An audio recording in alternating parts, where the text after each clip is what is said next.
سيقول السفهاء من الناس ما ولاهم عن قبلتهم التي كانوا عليها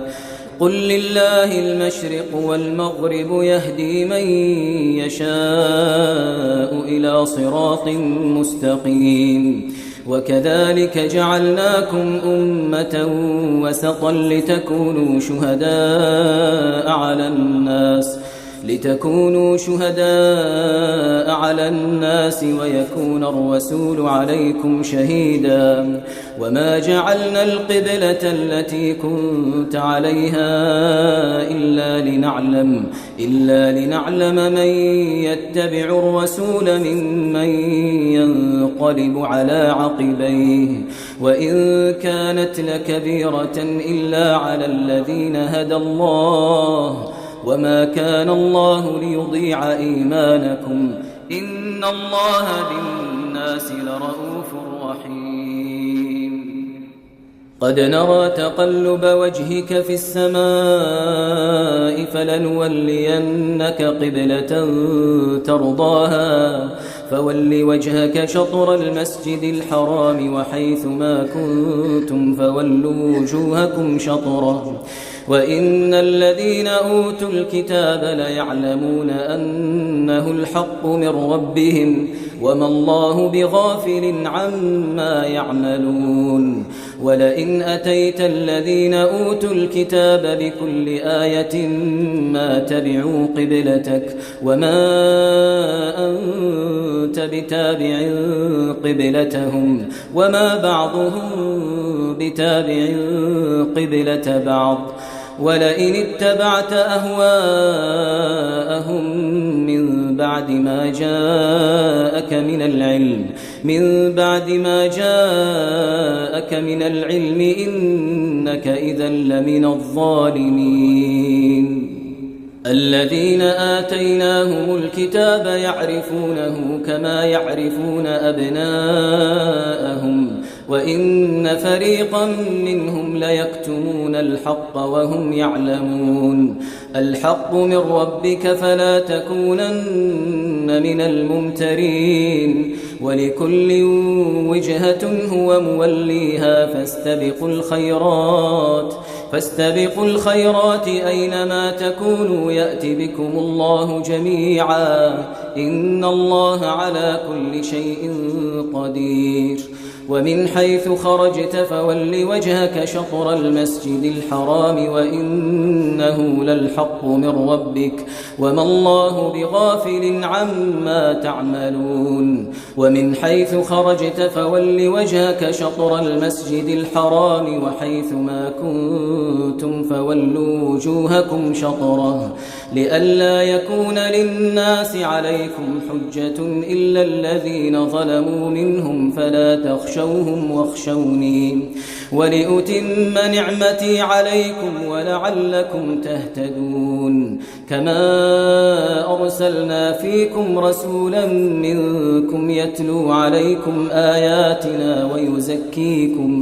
ويزكيكم ويعلمكم الكتاب والحكمة ويعلمكم ما لم تكونوا تعلمون فاذكروني أذكركم واشكروا لي ولا تكفرون يا أيها الذين آمنوا استعينوا بالصبر والصلاة إن الله مع الصابرين ولا تقولوا لمن يقتل في سبيل الله أموات بل أحياء ولكن لا تشعرون ولنبلونكم بشيء من الخوف والجوع ونقص من الأموال والأنفس والثمرات وبشر الصابرين الذين إذا أصابتهم مصيبة قالوا إنا لله وإنا إليه راجعون أولئك عليهم صلوات من ربهم ورحمة وأولئك هم المهتدون إن الصفا والمروة من شعائر الله فمن حج البيت أو اعتمر فلا جناح عليه أن يطوف بهما ومن تطوع خيرا فإن الله شاكر عليم. إن الذين يكتمون ما أنزلنا من البينات والهدى من بعد ما بيناه للناس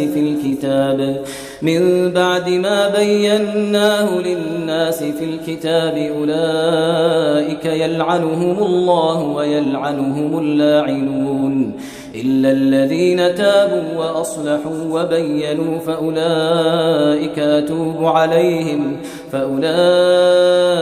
أتوب عليهم وأنا التواب الرحيم. إن الذين كفروا وماتوا وهم كفار أولئك عليهم لعنة الله والملائكة والناس أجمعين خالدين فيها لا يخفف عنهم العذاب ولا هم ينظرون. وإلهكم إله واحد لا إله إلا هو الرحمن الرحيم. إن في خلق السماوات والأرض واختلاف الليل والنهار والفلك التي تجري في البحر بما ينفع الناس وما أنزل الله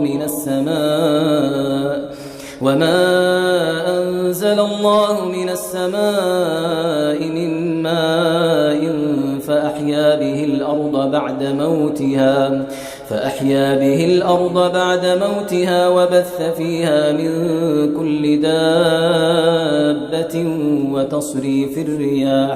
وتصريف الرياح والسحاب المسخر بين السماء والأرض لآيات لقوم يعقلون. ومن الناس من يتخذ من دون الله أندادا يحبونهم كحب الله والذين آمنوا أشد حبا لله ولو يرى الذين ظلموا إذ يرون العذاب أن القوة لله جميعا وأن الله شديد العذاب إذ تبرأ الذين اتبعوا من الذين اتبعوا ورأوا العذاب وتقطعت بهم الأسباب وقال الذين اتبعوا لو أن لنا كرة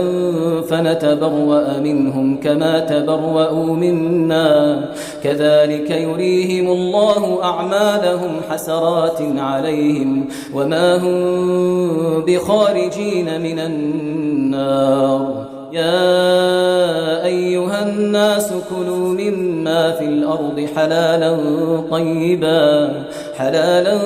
طيبا ولا تتبعوا خطوات الشيطان إنه لكم عدو مبين. إنما يأمركم بالسوء والفحشاء وأن تقولوا على الله ما لا تعلمون. وإذا قيل لهم اتبعوا ما أنزل الله قالوا بل نتبع ما ألفينا عليه آباءنا أولو كان آباؤهم لا يعقلون شيئا ولا يهتدون. ومثل الذين كفروا كمثل الذي ينعق بما لا يسمع إلا دعاء ونداء صم بكم عمي فهم لا يعقلون. يا أيها الذين آمنوا كلوا من طيبات ما رزقناكم واشكروا لله إن كنتم إياه تعبدون. إنما حرم عليكم الميتة والدم ولحم الخنزير وما أهل به لغير الله فمن اضطر غير باغ ولا عاد فلا إثم عليه إن الله غفور رحيم. إن الذين يكتمون ما أنزل الله من الكتاب ويشترون به ثمنا قليلا أولئك ما يأكلون في بطونهم إلا النار ولا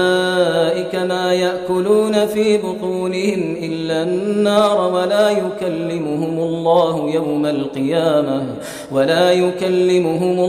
يوم القيامة ولا يزكيهم ولهم عذاب أليم. أولئك الذين اشتروا الضلالة بالهدى والعذاب بالمغفرة فما أصبرهم على النار ذلك بأن الله نزل الكتاب بالحق وإن الذين اختلفوا في الكتاب لفي شقاق بعيد. ليس البر أن تولوا وجوهكم قبل المشرق والمغرب ولكن البر من آمن بالله واليوم الآخر والملائكة والكتاب والنبيين وآتى المال على حبه ذوي القربى واليتامى والمساكين وابن السبيل والسائلين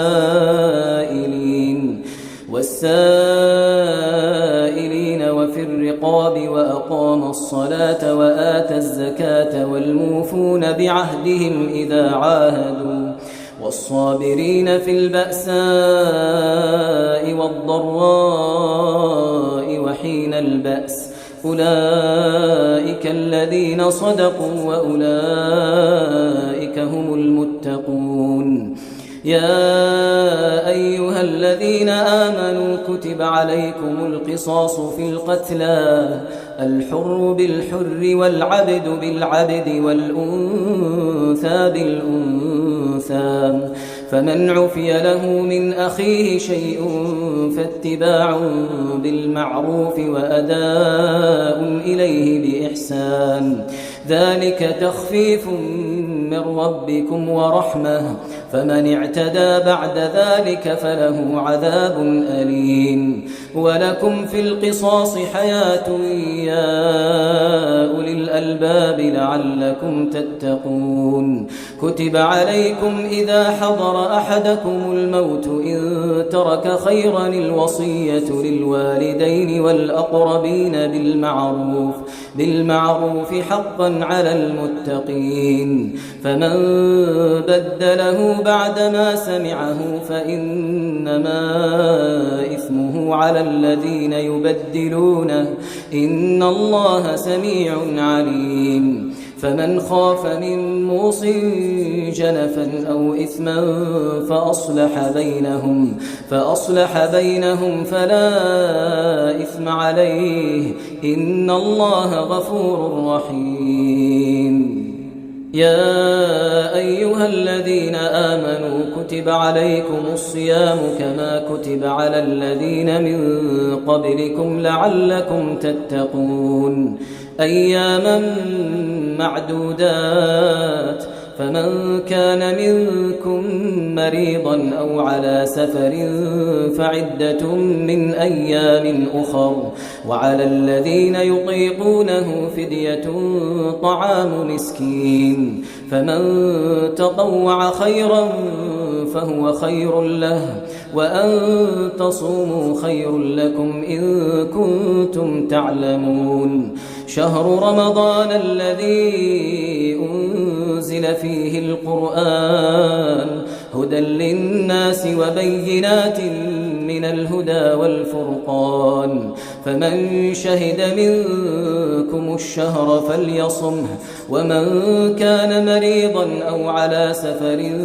فعدة من أيام أخر يريد الله بكم اليسر ولا يريد بكم العسر ولتكملوا العدة ولتكبروا الله على ما هداكم ولعلكم تشكرون. وإذا سألك عبادي عني فإني قريب أجيب دعوة الداع إذا دعان فليستجيبوا لي وليؤمنوا بي لعلهم يرشدون. أحل لكم ليلة الصيام الرفث إلى نسائكم هن لباس لكم وأنتم لباس لهن علم الله أنكم كنتم تختانون أنفسكم فتاب عليكم وعفى عنكم فالآن باشروهن وابتغوا ما كتب الله لكم وكلوا واشربوا حتى يتبين لكم الخيط الأبيض من الخيط الأسود من الفجر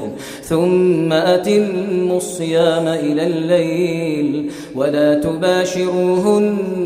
وأنتم عاكفون في المساجد تلك حدود الله فلا تقربوها كذلك يبين الله آياته للناس لعلهم يتقون. ولا تأكلوا أموالكم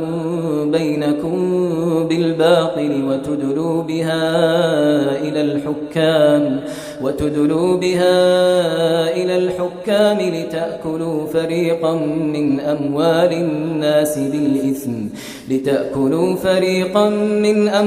الناس بالإثم وأنتم تعلمون. يسألونك عن الأهلة قل هي مواقيت للناس والحج وليس البر بأن تأتوا البيوت من ظهورها ولكن البر من اتقى وأتوا البيوت من أبوابها واتقوا الله لعلكم تفلحون. وقاتلوا في سبيل الله الذين يقاتلونكم ولا تعتدوا إن الله لا يحب المعتدين. واقتلوهم حيث ثقفتموهم وأخرجوهم من حيث أخرجوكم والفتنة أشد من القتل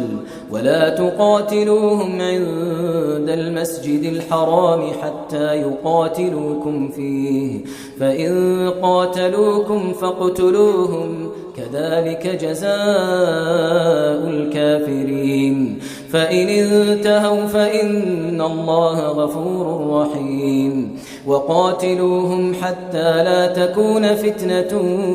ويكون الدين لله فإن انتهوا فلا عدوان إلا على الظالمين. الشهر الحرام بالشهر الحرام والحرمات قصاص فمن اعتدى عليكم فاعتدوا عليه بمثل ما اعتدى عليكم واتقوا الله واعلموا أن الله مع المتقين. وأنفقوا في سبيل الله ولا تلقوا بأيديكم إلى التهلكة وأحسنوا إن الله يحب المحسنين. وأتموا الحج والعمرة لله فإن أحصرتم فما استيسر من الهدي ولا تحلقوا رؤوسكم حتى يبلغ الهدي محله فمن كان منكم مريضا أو به أذى من رأسه ففدية من صيام أو صدقة أو نسك فإذا أمنتم فمن تمتع بالعمرة إلى الحج فما استيسر من الهدي فمن لم يجد فصيام 3 أيام في الحج و7 إذا رجعتم تلك 10 كاملة ذلك لمن لم يكن أهله حاضر المسجد الحرام واتقوا الله واعلموا أن الله شديد العقاب. الحج أشهر معلومات فمن فرض فيهن الحج فلا رفث ولا فسوق ولا جدال في الحج وما تفعلوا من خير يعلمه الله وتزودوا فإن خير الزاد التقوى واتقون يا أولي الألباب ليس عليكم جناح أن تبتغوا فضلا من ربكم فإذا أفضتم من عرفات فاذكروا الله عند المشعر الحرام واذكروه كما هداكم وإن كنتم من قبله لمن الضالين ثم أفيضوا من حيث أفاض الناس واستغفروا الله إن الله غفور رحيم فإذا قضيتم مناسككم فاذكروا الله كذكركم آباءكم أو أشد ذكرا فمن الناس من يقول ربنا آتنا في الدنيا وما له في الآخرة من خلاق ومنهم من يقول ربنا آتنا في الدنيا حسنة وفي الآخرة حسنة وقنا عذاب النار أولئك لهم نصيب مما كسبوا والله سريع الحساب واذكروا الله في أيام معدودات فمن تعجل في يومين فلا إثم عليه ومن تأخر فلا إثم عليه لمن اتقى واتقوا الله واعلموا أنكم إليه تحشرون ومن الناس من يعجبك قوله في الحياة الدنيا ويشهد الله على ما في قلبه وهو ألد الخصام وإذا تولى سعى في الأرض ليفسد فيها ويهلك الحرث والنسل والله لا يحب الفساد وإذا قيل له اتق الله أخذته العزة بالإثم فحسبه جهنم ولبئس المهاد ومن الناس من يشري نفسه ابتغاء مرضات الله والله رؤوف بالعباد يا أيها الذين آمنوا ادخلوا في السلم كافة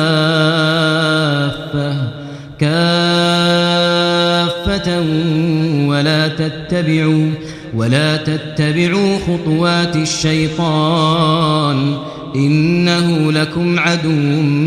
مبين فإن زللتم من بعد ما جاءتكم البينات فاعلموا أن الله عزيز حكيم هل ينظرون إلا أن يأتيهم الله في ظلل من الغمام والملائكة وقضي الأمر وإلى الله ترجع الأمور سل بني إسرائيل كم آتيناهم من آية بينة ومن يبدل نعمة الله من بعد ما جاءته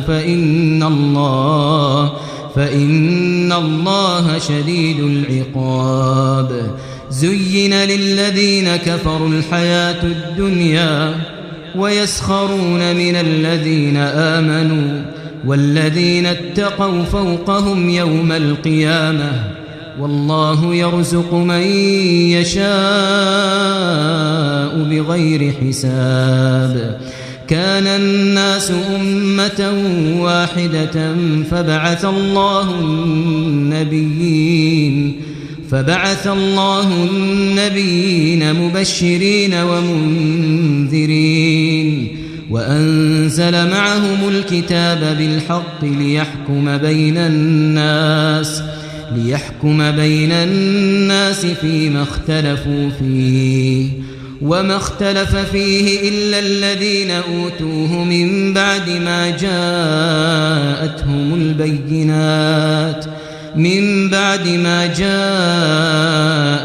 البينات بغيا بينهم فهدى الله الذين آمنوا لما اختلفوا فيه من الحق بإذنه والله يهدي من يشاء إلى صراط مستقيم. أم حسبتم أن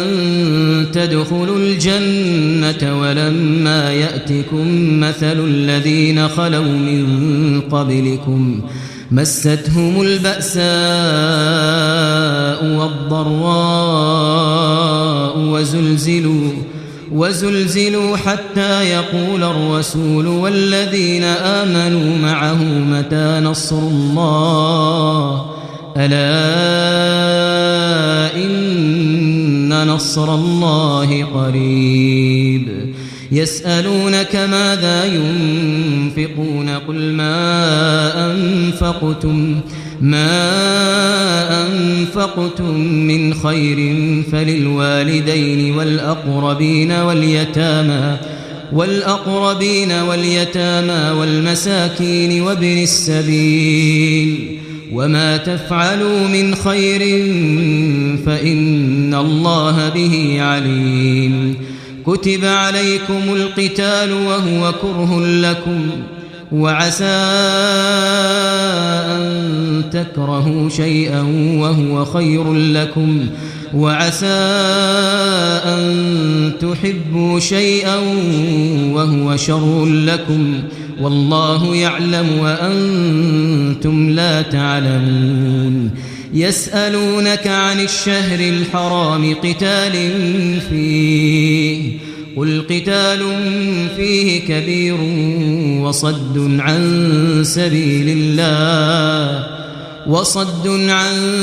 سبيل الله وكفر به والمسجد الحرام وإخراج أهله منه أكبر عند الله والفتنة أكبر من القتل ولا يزالون يقاتلونكم حتى يردوكم عن دينكم إن استطاعوا ومن يرتدد منكم عن دينه فيمت وهو كافر فأولئك حبطت أعمالهم في الدنيا والآخرة وأولئك أصحاب النار هم فيها خالدون. إن الذين آمنوا والذين هاجروا وجاهدوا في سبيل الله أولئك يرجون رحمة الله والله غفور رحيم. يسألونك عن الخمر والميسر قل فيهما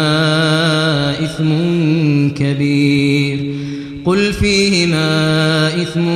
كبير ومنافع للناس وإثمهما أكبر من نفعهما ويسألونك ماذا ينفقون قل العفو كذلك يبين الله لكم الآيات لعلكم تتفكرون في الدنيا والآخرة. ويسألونك عن اليتامى قل إصلاح لهم خير وإن تخالطوهم فإخوانكم والله يعلم المفسد من المصلح ولو شاء الله لأعنتكم إن الله عزيز حكيم. ولا تنكحوا المشركات حتى يؤمنوا ولأمة مؤمنة خير من مشركة ولو أعجبتكم ولا تنكحوا المشركين حتى يؤمنوا ولعبد مؤمن خير من مشرك ولو أعجبكم أولئك يدعون إلى النار والله يدعو إلى الجنة والمغفرة بإذنه ويبين آياته للناس لعلهم يتذكرون ويسألونك عن المحيض قل هو أذى فاعتزلوا النساء في المحيض ولا تقربوهن حتى يطهرن فإذا تطهرن فأتوهن من حيث أمركم الله إن الله يحب التوابين ويحب المتطهرين نساؤكم حرث لكم فأتوا حرثكم أنى شئتم وقدموا لأنفسكم واتقوا الله واعلموا أنكم ملاقوه وبشر المؤمنين ولا تجعلوا الله عرضة لأيمانكم أن تبروا وتتقوا وتصلحوا بين الناس والله سميع عليم لا يؤاخذكم الله باللغو في أيمانكم ولكن يؤاخذكم بما كسبت قلوبكم والله غفور حليم للذين يؤلون من نسائهم تربص 4 أشهر فإن فاءوا فإن الله غفور رحيم وإن عزموا الطلاق فإن الله سميع عليم والمطلقات يتربصن بأنفسهن 3 قروء ولا يحل لهن أن يكتمن ما خلق الله في أرحامهن إن كن يؤمن بالله واليوم الآخر وبعولتهن أحق بردهن في ذلك إن أرادوا إصلاحا ولهن مثل الذي عليهن بالمعروف وللرجال عليهن درجة والله عزيز حكيم الطلاق 2 فإمساك بمعروف أو تسريح بإحسان ولا يحل لكم أن تأخذوا مما آتيتموهن شيئا إلا أن يخافا ألا يقيما حدود الله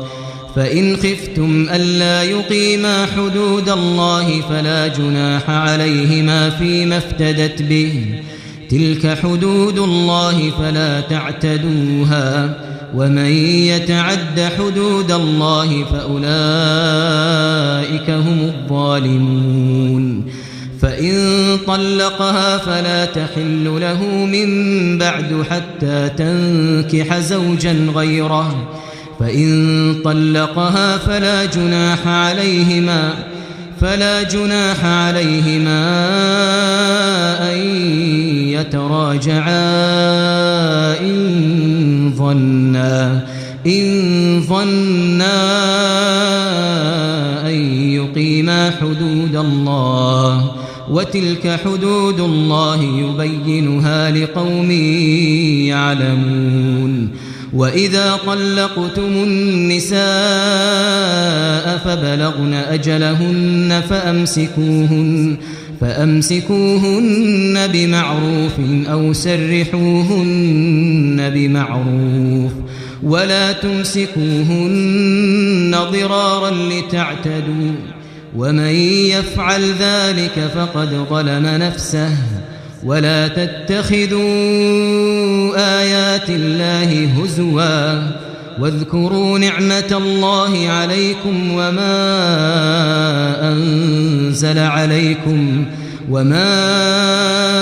أنزل عليكم من الكتاب والحكمة من الكتاب والحكمة يعظكم به واتقوا الله واعلموا أن الله بكل شيء عليم. وإذا طلقتم النساء فبلغن أجلهن فلا تعضلوهن أن ينكحن أزواجهن إذا تراضوا بينهم بالمعروف، ذلك يوعظ به من كان منكم يؤمن بالله واليوم الآخر، ذلكم أزكى لكم وأطهر، والله يعلم وأنتم لا تعلمون. والوالدات يرضعن أولادهن حولين كاملين لمن أراد أن يتم الرضاعة، وعلى المولود له رزقهن وكسوتهن بالمعروف، لا تكلف نفس إلا وسعها، لا تضار والدة بولدها ولا مولود له بولده، وعلى الوارث مثل ذلك، فإن أرادا فصالا عن تراض منهما وتشاور فلا جناح عليهما. وإن أردتم أن تسترضعوا أولادكم فلا جناح عليكم إذا سلمتم ما آتيتم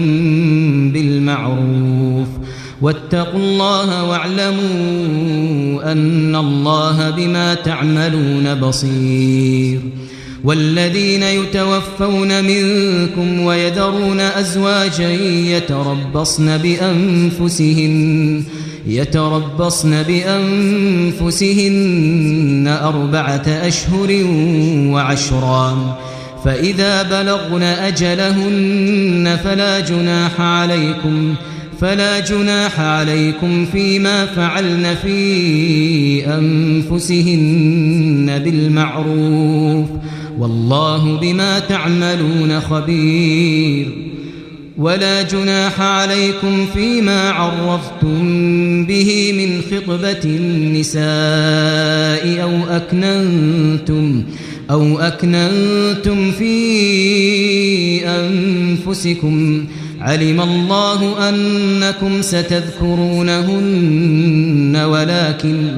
ولكن لا تواعدوهن سرا إلا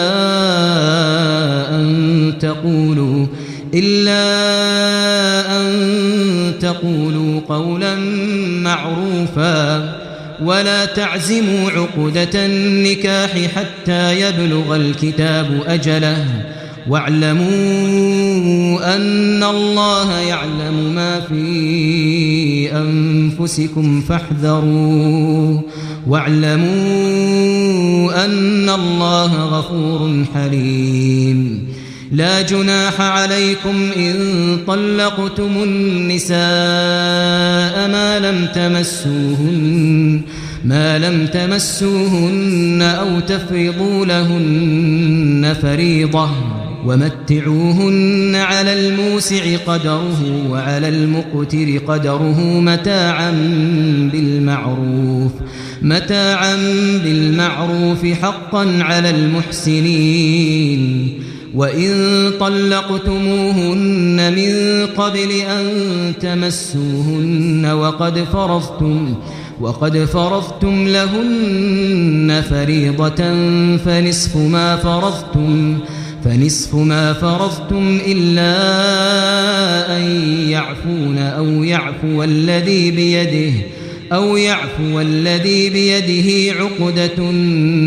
النكاح، وأن تعفوا أقرب للتقوى، ولا تنسوا الفضل بينكم، إن الله بما تعملون بصير. حافظوا على الصلوات والصلاة الوسطى وقوموا لله قانتين. فإن خفتم فرجالا أو ركبانا فإذا أمنتم فاذكروا الله كما علمكم ما لم تكونوا تعلمون والذين يتوفون منكم ويذرون أزواجا وصية لأزواجهم متاعا إلى الحول غير إخراج فإن خرجن فلا جناح عليكم فيما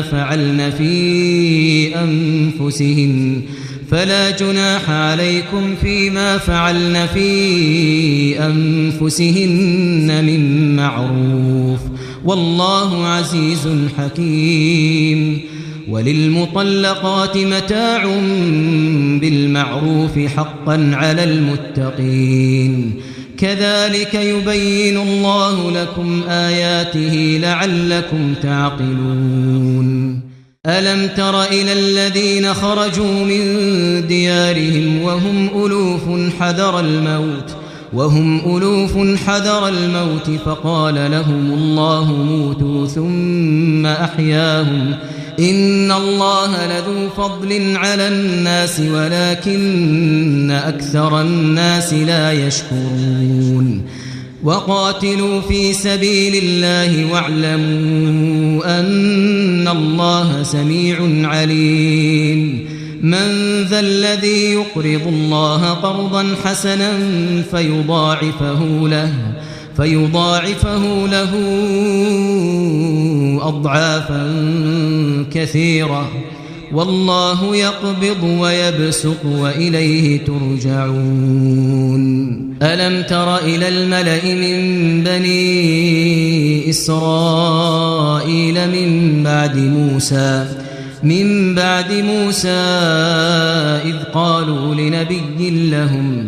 إذ قالوا لنبي لهم ابعث لنا ملكا نقاتل في سبيل الله قال هل عسيتم إن كتب عليكم القتال ألا تقاتلوا قالوا وما لنا ألا نقاتل في سبيل الله وقد أخرجنا من ديارنا وأبنائنا فلما كتب عليهم القتال تولوا إلا قليلا منهم والله عليم بالظالمين وقال لهم نبيهم إن الله قد بعث لكم طالوت ملكا قالوا أنى يكون له الملك علينا ونحن أحق بالملك منه ولم يؤت سعة من المال قال إن الله اصطفاه عليكم وزاده بسطة في العلم والجسم والله يؤتي ملكه من يشاء والله واسع عليم وقال لهم نبيهم إن آية ملكه أن يأتيكم التابوت فيه سكينة من ربكم وبقية مما ترك آل موسى وآل هارون تحمله الملائكة إن في ذلك لآية لكم إن كنتم مؤمنين فلما فصل طالوت بالجنود قال إن الله مبتليكم بنهر فمن شرب منه فليس مني ومن لم يطعمه فإنه مني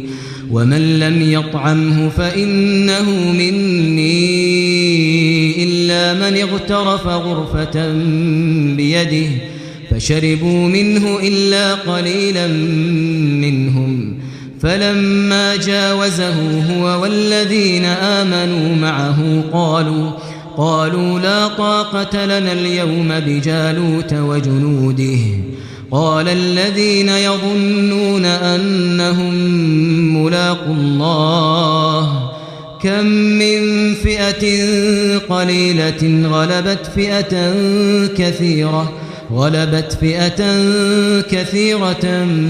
بإذن الله والله مع الصابرين ولما برزوا لجالوت وجنوده قالوا ربنا أفرغ علينا صبرا وثبت أقدامنا وانصرنا على القوم الكافرين فهزموهم بإذن الله وقتل داود جالوت وآتاه الله الملك والحكمة وعلمه مما يشاء ولولا دفع الله الناس بعضهم ببعض لفسدت الأرض ولكن الله ذو فضل على العالمين تلك آيات الله نتلوها عليك بالحق وإنك لمن المرسلين